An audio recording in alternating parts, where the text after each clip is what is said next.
everybody, it's Jase with Marshall Made Collectibles, and today we're going to do one of my retro reviews.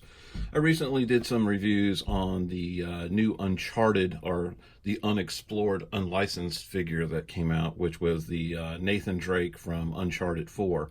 And I had said in that, and I had some requests like, oh, well, what other Uncharted stuff that you have?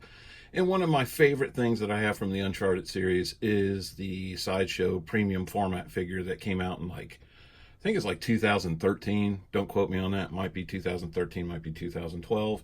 So it's at least 6 years old, possibly 8. I think it was 13.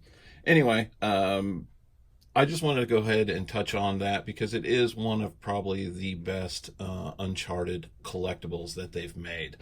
It came in like a really plain box. In fact, I have it in front of you, and you're probably thinking, well, damn, Jason, your box is really roached. It is, because that's the way it came from Sideshow back in the day. And actually, we're looking at the back of the box. This is the front, and now you can see why I mistakenly had the back showing first, because it's the same. The only difference is you do have that PlayStation licensed product sticker in the corner. Down below, we have the Sideshow exclusive, which is nice and crunched up. And then on the front just says Uncharted 3, Drake's Deception, Nathan Drake, premium format. On this side, it looks like just leather. You got that bullet hole that saved Sully. On the back, it's the same thing. In fact, that's what I showed you at first. And it has the Sideshow Collectibles website. And on this side, we have the Nathan Drake coat of arms. And again, you have that bullet shot that saved Sully. What you saw on the other side was the back. This is the front. And that's pretty much it. On the tops, it's just plain. So this is supposedly to mimic the big version of his leather journal. Oh, and on the top says PlayStation and Naughty Dog. So that's it. Let's go ahead and get the statue out here so you can actually see what's worth seeing. Okay, and we have Nathan out, and he is on my turntable, and he looks spectacular. Granted, this is one of the older statues or premium format figures that Sideshow came out, but I personally think it still holds up extremely well today. There were a few things that I found disheartening about this piece, but more than likely just things that they have improved on since then. But at the time, I was over the moon for it, and I still am. I still think it's probably one of the best Nathan Drake collectibles that's ever been made. I did get the exclusive version, although I've never used the exclusive arm. And the exclusive, the only thing is, this arm here is magnetically attached, and it came with an AK-47. And you're probably thinking, like, well, why not use that arm if it's the exclusive? Because the sculpt on the AK-47 is soft. And soft, what I mean by that is, there is not a ton of detail in it. It actually, when you look at that gun up close, and especially at this scale, it looks like it's been molded out of Play-Doh. And it does not have the detail that you would expect. 1/6 scale weapons actually even look better. And even this, the little pistol, it looks soft, but it's so small, it's forgivable. And you really don't notice it because your eye is more on him. What kills me that Sideshow had did is when Sideshow came out with this was about the same time they put out their 1/6 scale figure. That Nathan Drake sculpt is spot on. It's a beautiful sculpt, and I'll do some close-up pictures here at the end. What I don't get is how you could come up with a sculpt like that, and then you come out with that fat face looking thing that they put on their 1/6 scale figure. Now, a lot of people, what they did is they modified their 1/6 scale figure by cutting the eye plate down, boiling the head, and reshaping it. That's what I did. And it does give him a more narrow appearance, but there's just something off. And in fact, here, let's bring it in here.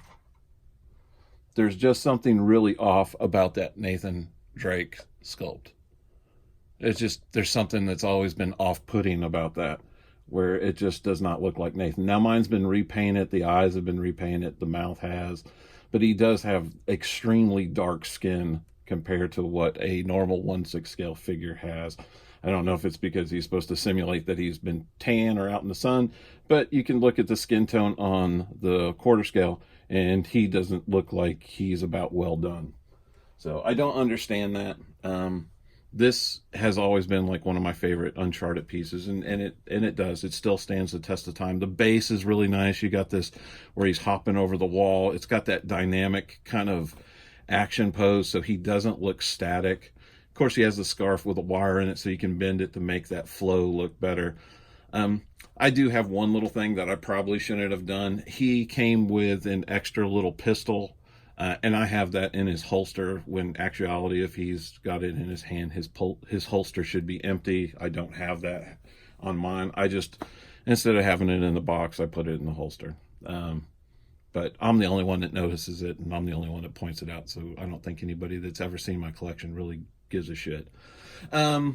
With that said, everything else is really cool. He even has his little ring necklace. He's got his Nathan Drake ring there, or his Sir Francis Drake ring around his neck. The watch looks nice. The face on that is a decal, but it's done really well. And everything else about it, the clothing on it is really nice, and it has held up really well. Even the leather goods, which you see on a lot of Sideshow stuff over the few years or whatnot, has started to degrade on a lot of ones I've seen. I've seen a lot of Hellboys that the jackets have not held up. All his leather goods have held up. So maybe it's the way I have them stored or displayed, or maybe it's just they were made better. Anyway, if you hang back, I'll do some HD photos here at the end. And again, this was just kind of like a retro review. You can still find this guy on the secondary market, usually pre-owned, and his price, I've seen it as high as like $600-700 and as low as like $300. If you are looking to get this piece, I wouldn't really hunt out the exclusive. I don't see the need. I mean, unless you just want to, like, oh, I've got the exclusive, because I guarantee you're gonna rather have him holding the pistol. Plus, with the pistol, he'll fit into a DTOF really nicely. So there's that. And I do like that he's more compact. Even though he's quarter scale, he is more compact, so he does fit in a DTOF nicely. Anyway, this is Jase for Marshall Made Collectibles. I thank you for watching. If you haven't, go ahead and hit that like and subscribe button. We are a young channel, and those subscribers mean the world to us. And make sure you comment. Tell me what you think. Do you have this statue? What do you think of it? And how has yours held up? Is your leather goods still decent on them? And what did you think, if you had the exclusive, what did you think of that AK-47? Am I off base in thinking that sculpt was soft? I'd like to hear your thoughts. Anyway, I appreciate you being here. Stay tuned for those HD photos. And again, this is Jase for Marshall Made Collectibles. Thank you for watching, and take care.